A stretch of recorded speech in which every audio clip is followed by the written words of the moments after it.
All right. Just to provide the people in the listening world with the pretext for this conversation, I had a message from one of the guys on my team. I'm not going to say which one, but people might be familiar with it. So he texted me, this was a couple weeks back, and asked basically, what do I need to do to be able to compete at the top level? How do I rise above? I want to be great, honestly, not just good. This is a guy who does have aspirations of being able to play beyond college and university, professionally, whatever that might entail. So I figured, you've obviously been in this situation with guys in the national team with Australia and also younger guys at your clubs that you've been at. So thought it'd be something that you've actually specifically addressed when it comes to professional players. Not sure that I had exactly that question before. Certainly, well, definitely people who have aspired to higher things. When I hear the phrase, I don't just want to be good, I want to be great, it actually brings to mind half a dozen Michael Jordan quotes rather than anything I've heard as a volleyball coach. So yeah, it's the, how do you want me to start? I guess, I mean, just I've actually had a conversation with this guy, and you could spin off this. The focus that I had with him at that time, and in another circumstance, I might have gone from a different direction. But I started with him by saying consistency in terms of effort and application and mentality. Right. You know, kind of with the idea that, hey, if you plan to be a starter, you need to be consistently good in practice as, you know, part of your team. If you want to stay as a starter, once you get on the court, you need to be playing at a consistently high level. If you want accolades, you need to be performing consistently well for people to recognize those sorts of things. And obviously, if we're talking about trying to earn your way up the performance ladder, so to speak, then you need to be consistently good every step of the way. So that was where I started with it. Right. So he's not actually a starter at the moment.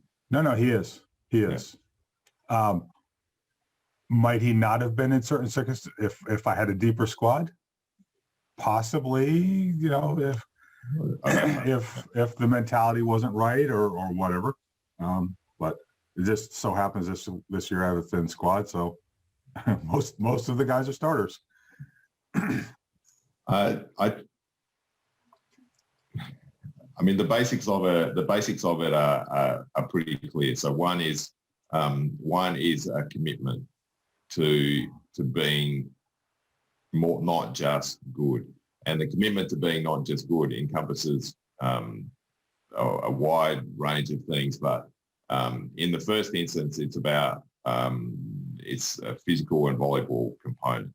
So the really easy things not easy, none of it's easy.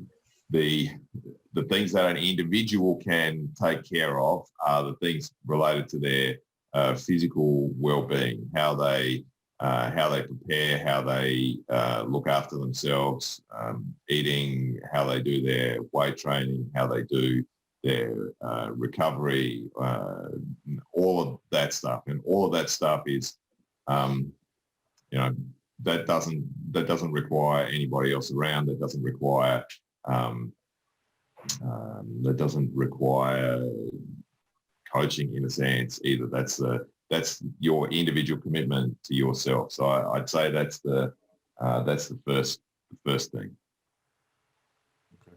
Yeah, hard to disagree with that.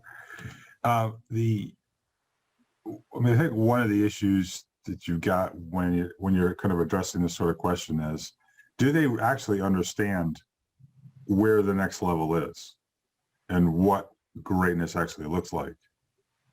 Well, no, nobody really does. And probably people make some unreasonable assumptions about what greatness really is too. But in this context, what it is is a goal, and when you're doing something that takes you closer or further away from your goal. So we have that. They're looking after the body part, the physical part, preparation part. Another thing is your commitment to excellence. So it's great players have really high standards, and that's high standards in everything they do. That first part, that body part, Physical part, the physical component of competition, but in everything on the court. So that really high, those really high standards that great players hold of themselves is really the key component to performance. right? And that was kind of the basis for why I was talking with him about consistency. Yeah. Because he is probably the most athletic guy on our team in terms of physical tools. Right. He's not the biggest guy, yeah, but he jumps well. He's got a good arm. Those sorts of aspects to it. He seems to take care of himself pretty well. Now, this is Division III, so it's, we don't have the time and equipment access and other things that we'd have in another situation in Division I, Division II, or in a professional team or anything like that. Yeah. So he's left more to his own devices in that regard. Mm-hmm. One of the things that I talked to him about in terms of the consistency was how he's interacting with his teammates and working with them. Because I very early on in training, I told him, I was like, hey, listen, you and I both know physically you're the most athletic guy here. You need to be able to make the guys around you better if you want things to be better generally. So if you want the team to perform as well as it can perform, you need to help them do that and help yourself do that as well. So it's not just a me thing, although, it's still a me thing. Yeah, sure. Always is. Yeah. Watching his development is interesting, and he's a good player for us. It'll be interesting to see where it falls out, because we've got one more match, and then we'll have decisions on who makes the all-conference team and all that. There's another guy in the team who's currently, at least, one of the leading candidates for Player of the Year. He's a more experienced guy, and I actually had a conversation with him maybe a week or so ago about the mentality sort of thing, and how he himself was kind of in a similar way. I want to be great. I want to do really well, but it didn't click for him about, I got to show up every day, and I got to put in the work, and I got to put in the effort and have the right mentality. Those was his first 2 years in college, and now he gets it. Theoretically, when he would normally be graduating, but he's still got 2 more years of eligibility because of all the stuff with these last 2 seasons. So what I need to do is get him talking with the other guy and say, hey, it's kind of like that underclassman, upperclassman. How do we pass that wisdom along? That's a big part of it, but I wouldn't limit myself to just the teammates who have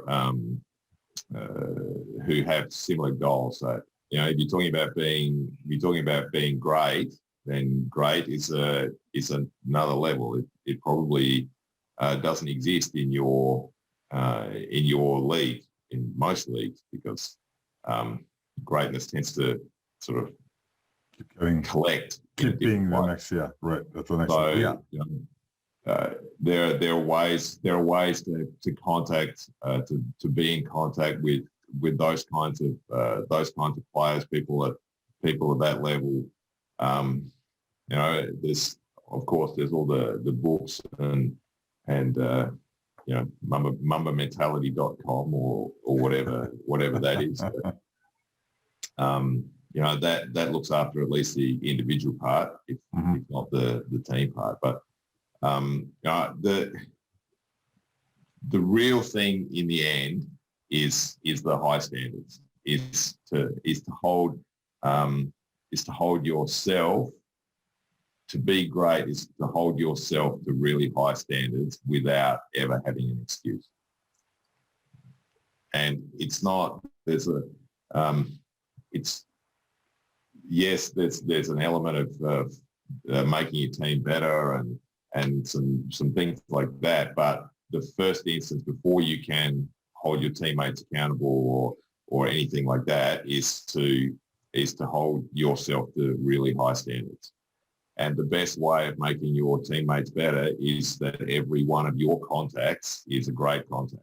If it's the first contact, if it's the second contact, when off the ball, if there's a word in volleyball, so how you defend, how you cover, how you control the space around you is much more important than covering other people, doing things for them. That doesn't make the team better.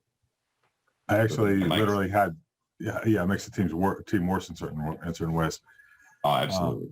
I actually had that conversation with one of my liberos last week. I think it was. He's got this really hyper aggressive mentality where he tends to chase around the court, and sometimes he's taking balls that are not his. Like in one match, he took a ball away from our setter on second contact. I'm like, what are you doing? Oh, I forgot that he was back there with me. Like you're next to him in the rotation. He's got to be back there with you 2 rotations. What are you doing? And it was just, he's so over enthusiastic. He just wants to make plays. And so I've had to talk with him about defensive responsibility and positioning. And hey, remember, you're defending this part of the court. He's defending this other part of the court. You can't be saying, well, I'm going to cover for him because I see he's maybe not positioned exactly where he's supposed to be. Like, well, no, now you're not positioned where you're supposed to be. And the whole thing falls apart. Well, the other thing is if you're watching where the other player's positioned, then you're not watching the useful cues. I had a really important conversation with one of my liberos one time, who is, in my opinion, one of the, let's say, 5 best liberos in the world.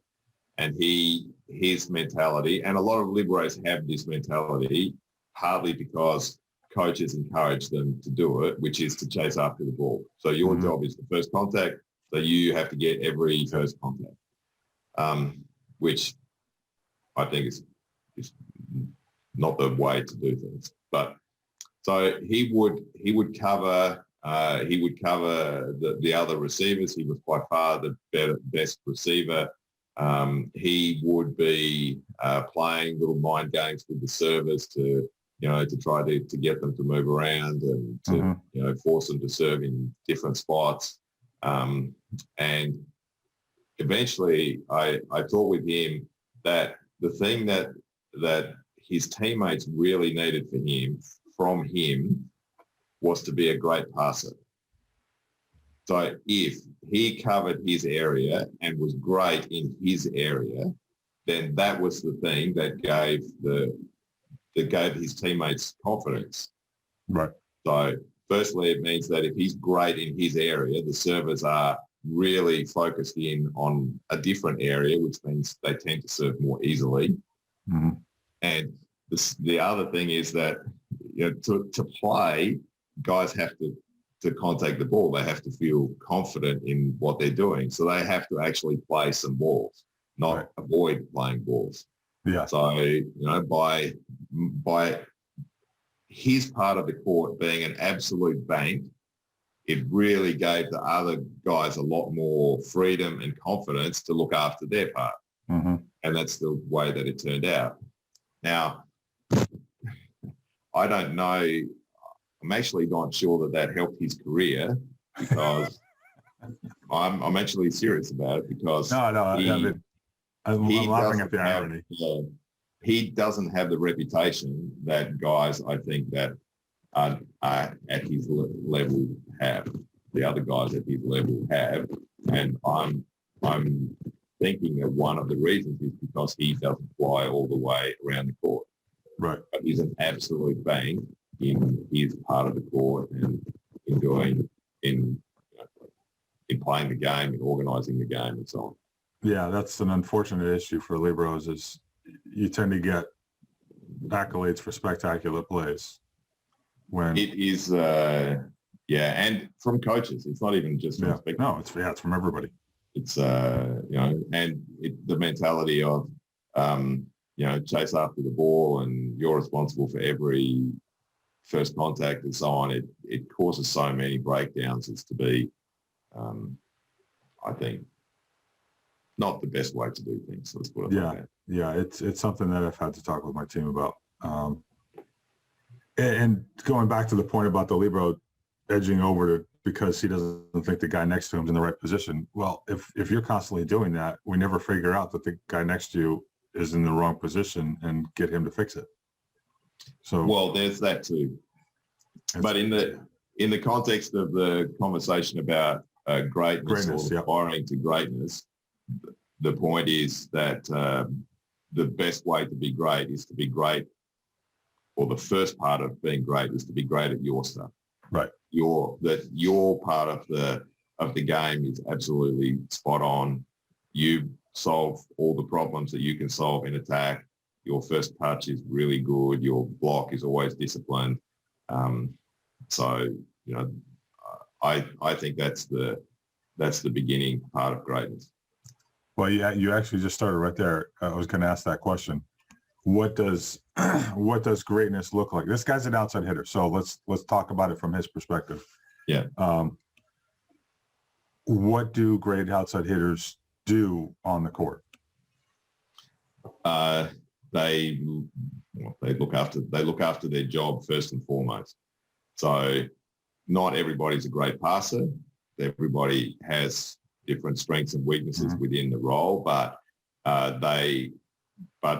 great outsides are focused on being as good a passer as they can be, covering the area that they have to be. That's the first thing. The second thing is that they're really good in attack in whatever, again, within their capabilities. So if there's a player who's a really good with big power, for example, then he's scoring a lot of points. He's managing situations that aren't perfect well, taking the appropriate risks. Sometimes, actually a lot of times, the greatness is the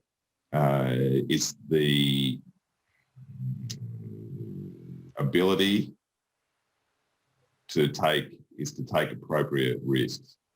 So the really best players, the kind of stereotypical clutch shooters who wanted to shoot the last shot, when you have to take a risk in a big moment to make a point, I shouldn't use the word risk. When you have to make a shot, when you have to make a shot to make a point, you actually make the right shot rather than take the half-assed no error option. So, that's a big part of it, accepting responsibility of the role. If you're more of a receiver, then perhaps your responsibility is to try to gain advantage in that situation rather than to try to score a point. So maybe you're trying to, maybe the receiving outside is trying to recycle using a block, or is is trying to chisel a block out or something like that. So so understanding what it is that you're really good at and maximizing that is a big part of it.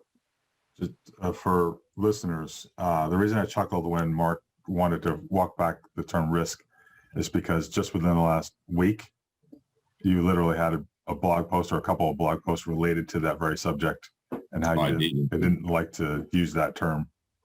Well, it's such a It's loaded. standard part of the volleyball lexicon that I find myself using it all the time. But I actually hate the term. Yeah, and it was as we record this, I had a match last night with my guys, and it was not the one we had before. That we played both the bottom teams in the league this week. Neither of them has a full roster for different reasons. In the first one, we had 25 aces or 26, depending on who's doing the counting. I guess Volumetrics counted one more than our stat guy did, so whatever. And the second one, we only had 4, but we had, I don't know, 16 kills a set or something like that, whatever it was. Yeah. But I talked with the guys during the match last night because in the second set, they made, to my mind, what are basically stupid errors. They hit the ball out of bounds when they were in positions where getting a kill was not a realistic prospect with an aggressive attack. Perhaps with an off-speed attack, if the circumstances were right or whatever, and somebody made a mistake, fine. But, one guy's falling backwards because the set is too far off the net and he flails it out of bounds, sort of thing. It's like, come on. That's decision-making. I hope not our aspiring to be great guy. He did have one of them. Not specifically that one, but all of my 3 main attackers had at least one, like, what were you thinking type swings. And this is college, Division III. That's going to happen every match. You just hope that you can work toward making as few of those dumb mistakes as possible. But to your point, it's okay. If we don't want to use the term managing risk, it could be more of a maximizing your circumstances. What's the play from here that gives us the best chance of still winning this rally? Yeah. Yes. Yeah. There you go. So, hey, we got to work on it somehow. It's all this, it's coaching language. It's like even trying to get the people on my staff and on my team to talk about things in an action-oriented, positive way instead of the don't. Well, if you go to marklebedew.com, you'll find a webinar on communication skills that will help you with that. As it turns out, yes, there is one there. One of these days I'll have to look at it when I have a break. Today I'm going to be scouting. Yeah. Big match this weekend. But yeah, all right, getting back on topic. So, and definitely falling into the category of this is not something that speaks to being great or aspiring to greatness is reactions to, let's say, negative things in training. And one of my beefs with this particular player is that, especially in practice, obviously he realizes in the game I need to do something with his ball, but there's a lot of times in practice where if the set isn't there, the timing is wrong or location isn't right, he effectively as an attacker shuts down and just hits the ball in the net or rockets it out of bounds or doesn't take a swing on it. And I know, pretty sure you've verbalized your own feelings on when attackers do this sort of thing. But yeah, it's one of those things that he needs to fix. Well, that's a pretty easy conversation because that's not the action of greatness. So, you told me this is what you want to do. This is. Do you think this is an appropriate activity for somebody with those goals? Right.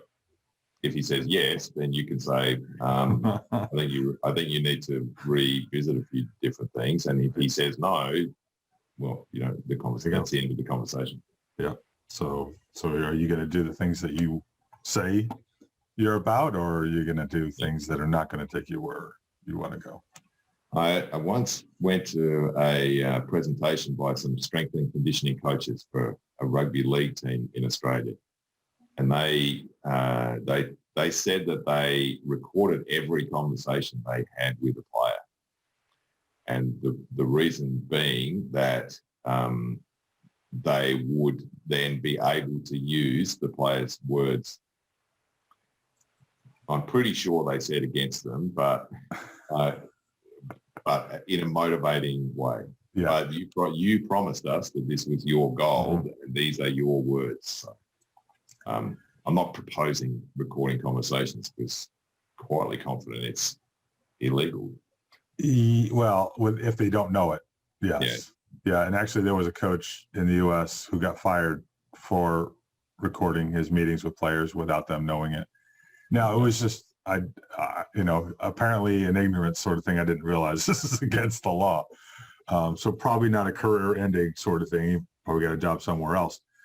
But when I was coaching at Midwestern, any player meetings that we did, there were always two coaches. There was the head coach was there, and either myself or the other assistant was there. It's the same principle, yes. Yeah, and especially if it was like end of season evaluation or one of the more serious, let's talk about how we want to get you to where you're going, there were notes taken and signed off on by the players from, okay, this is exactly what we talked about. And so everybody's, because I'm sure you can support this, but there are a lot of times where players come away from a meeting with an entirely different interpretation of events than the ones you had as a coach. I think the word you're looking for is always. Yeah. I know it's a way for you. No, I've had players say, well, you said this. I'm like, those words literally would never have left my mouth. I don't even use that language. Like the worst one is when they quote you correctly. You said this. Oh, okay. Damn it. Yeah, exactly. Damn it.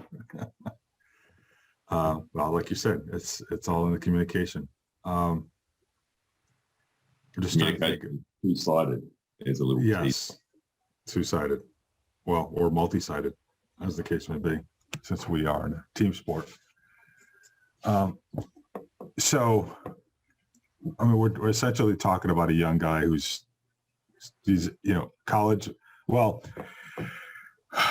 obviously in the States, we have a different perspective on who's a young guy and who's a young professional, because a lot of the guys that you've dealt with coaching in Europe have been roughly the same age as the guys that I'm dealing with right now, late teens into their early 20s.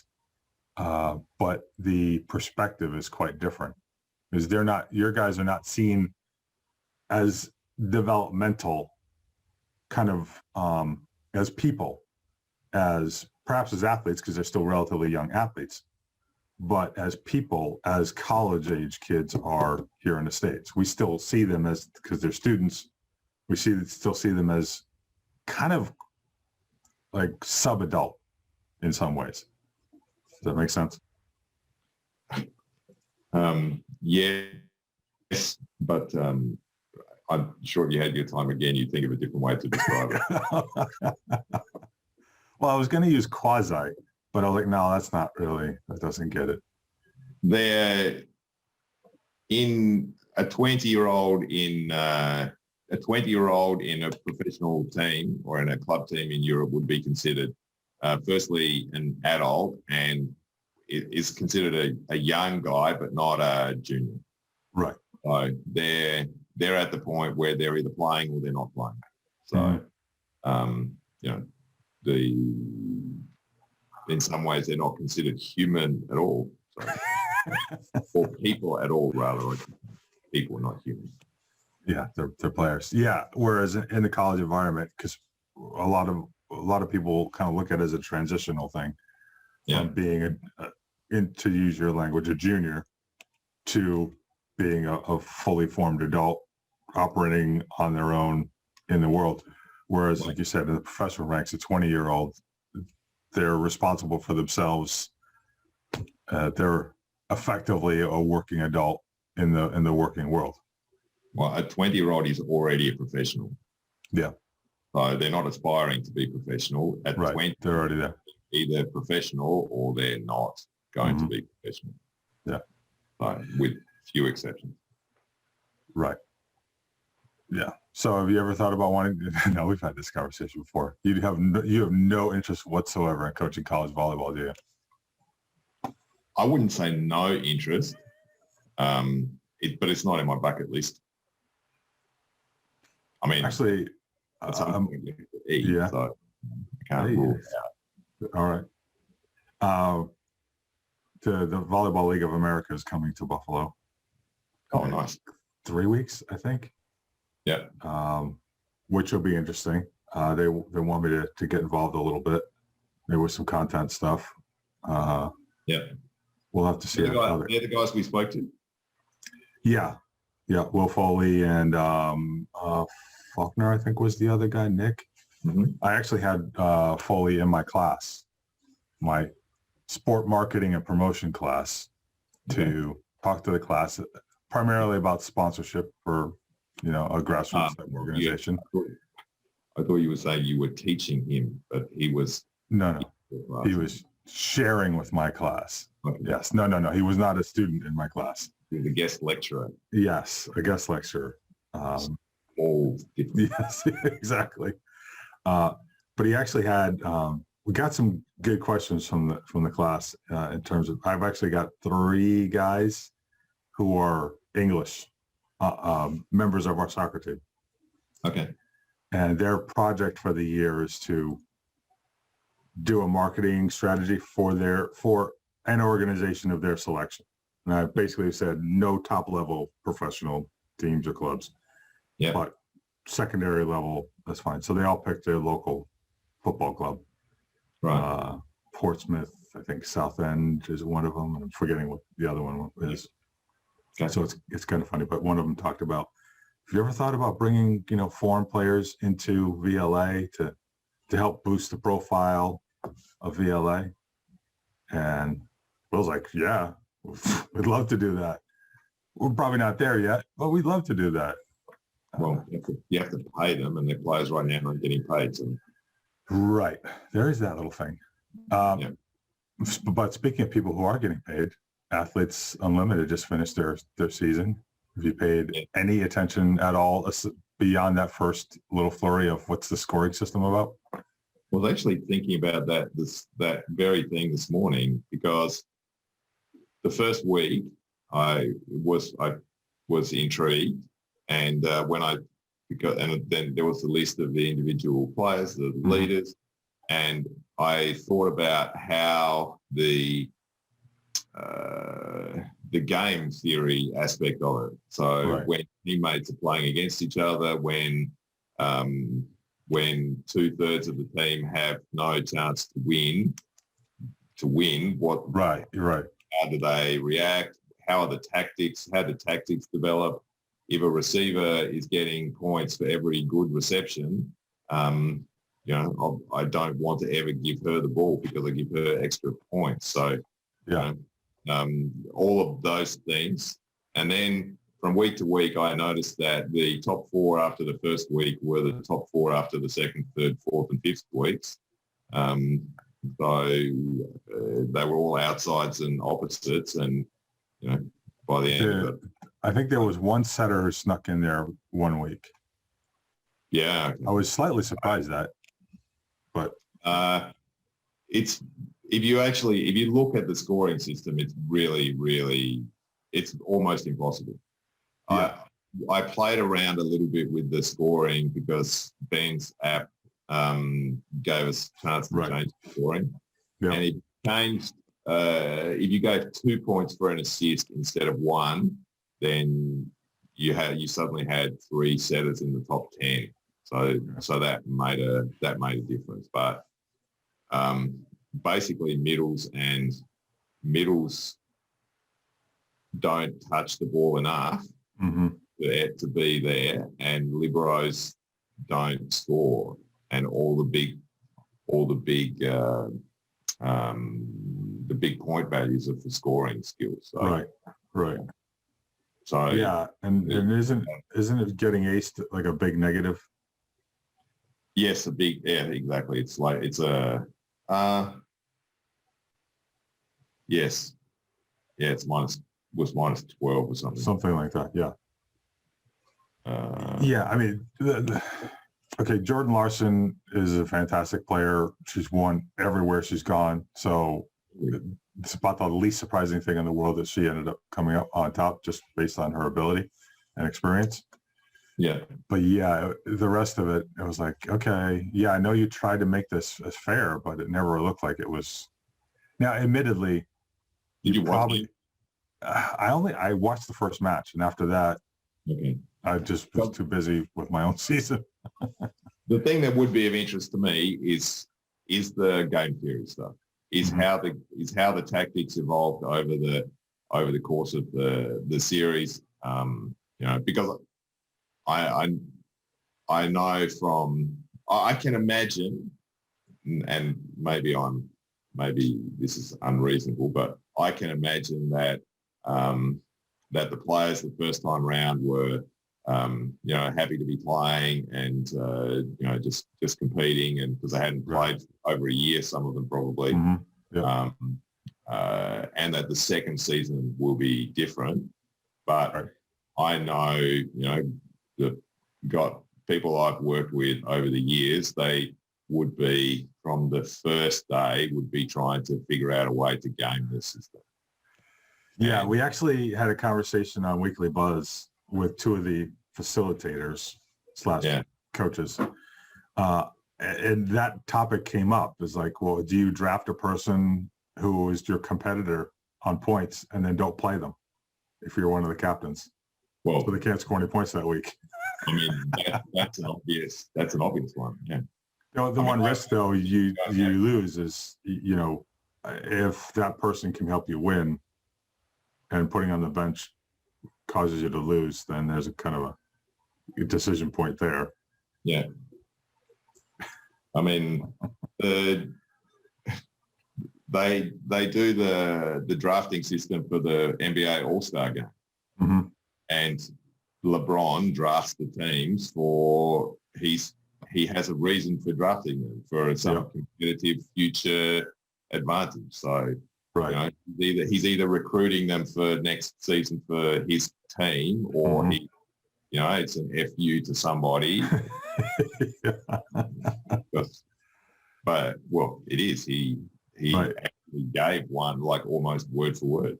Yeah. This time around. So anything else interesting happening in the world of volleyball? They're going to do VNL in a bubble. I heard that. Do we know where? In Rimini. Rimini. It's in Italy. Okay. Any reason why they decided there? Just why Rimini? Because it's relatively central, I suppose. Somebody paid for it, John. Naturally. That's why. Is there a club there or any one of the bigger clubs in that area? I don't know the exact geography of it. No. I mean, it's in somewhere in Italy, so there's big clubs not far. I mean, the requirements are hotel spaces and gym spaces, so training. So I don't know I don't know the ins and outs of it. All right. What are your expectations for the Olympics? That the best team will win.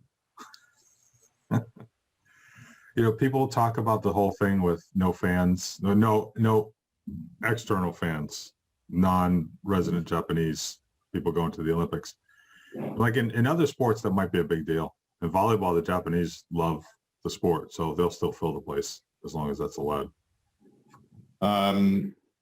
One of the sad realities of volleyball is that most international volleyball is played more or less without spectators. So it's not it won't be it wouldn't be a strange scenario, but Japanese probably will go to volleyball in reasonable numbers. And there are tournaments in Japan every year. Mm-hmm. So all of the teams, all the players are used to have experience of playing in Japan under Japanese conditions with only Japanese spectators. So that wouldn't be a big deal. And like I said, if there were no spectators at all, that would also be perfectly normal. Makes me wonder, given the use of like crowd noise that the professional leagues have instituted over this last year, at least in their broadcasts, I wonder if the Olympics, the FIVB, or any CEV, anybody is thinking about that to liven up the streams of matches in those conditions. The basic way that the games have worked without spectators in the lockdown is that they do everything in the game presentation the same as normal. Mm-hmm. So they have a court announcer who is exactly the same as normal. Right. They play music at the same points. I suspect that they turn the volume up on that a little bit, but I've only done a few games, but basically, I don't really notice any difference.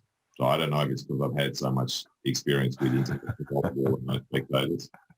But probably, yeah. Once I'm in once I'm in the game, then I don't really notice the difference. And there are famous situations where I have not known that they turn the lights down during timeouts and stuff like that, where I've watched the video afterwards and said they dim the lights. Really, I didn't know. They have dancing. They have cheerleaders. Yeah, that was an interesting, I guess, culture shock for me when I went over, because you guys had them at Berlin. The cheerleaders.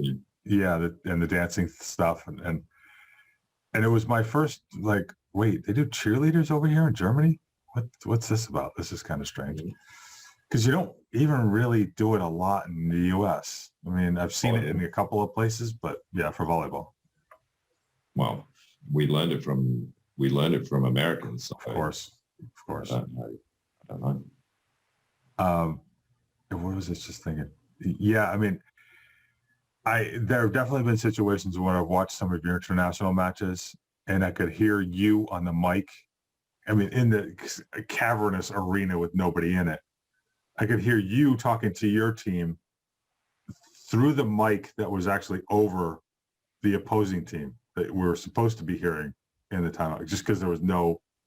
The way that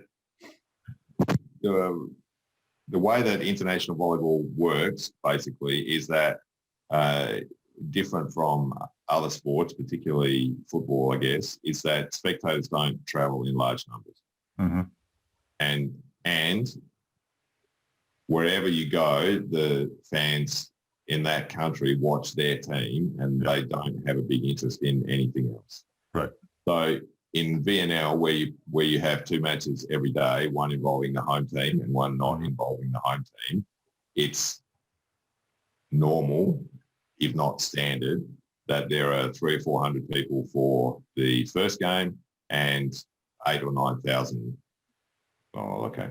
If we generate 5 or 6, whatever, depending on where you are, the second game. So, in Australia, we get 2,000 for the first and 3,000 for the second. So, which is something different again, but basically, they file in after the first game finished, and I think in one or two places we actually played the second game against the fourth team, and the fans wouldn't even stick around. So 9,000 would come to watch the home team, and then they would leave the second the game finished. And even here, I mean, you can see from my background how small a gym that we play in. Mm-hmm. When we played on Monday night, I've only got 9 guys, so there's 3 on the bench. Right. We've got the work crew, but no spectators beyond that. The only spectators we might have is an officials evaluator sitting in the stands, watching the R1 or whoever. The other team for both these last 2 matches has only had 7 guys. So it's been one guy on the bench plus the head coach. So there are times in the match where it's just dead silent. Like, Whoa. Okay. So they're not even allowed to practice. Yeah, exactly. Well, Fortunately, most of the teams in the league seem to have, 15 or 16 guys. So at least they're screaming and yelling on their side. That kind of gets our guys, engaged and riled up. And there's some jawing and talking. no, at least you don't miss that stuff. No. And actually our sports info guy who's been doing our matches, he made the comment after our one on Monday night about how I couldn't trash talk about the other team because there was so little they would have heard me. And he sits up, you could see the track on the top. He sits up on the track to okay. I thought that was the space for the spectators. There you go. Yeah, well, it's also, you can't see it on here, but if you're looking over my left shoulder, there's bleachers. Not a lot of them, so we can only fit a couple hundred. Yeah, and actually, the way we're configured this year is our benches are on that side, whereas normally they'd be on the other side. But there's not enough space to do the requisite bench spacing over there. And yet we still have to have the score table over there because of the outlets and things like that. So really? We're in the unusual circumstance of the benches being on the same side as the R1. But isn't that normal in NCAA anyway? I'm sure that I saw that. When I went to the Final Four, I'm sure I saw that because it was really weird. The bench is on the same side as the R1? Yeah. I don't recall ever seeing that. Outside of unusual circumstances. Okay. But even the places that we've been elsewhere in the league, it's been normal because they've had just more room to set their stuff up. So, okay, it's covered for you. It does make things, if you're doing substitutions like last night, the R2 couldn't see that the guys were going up to do a sub.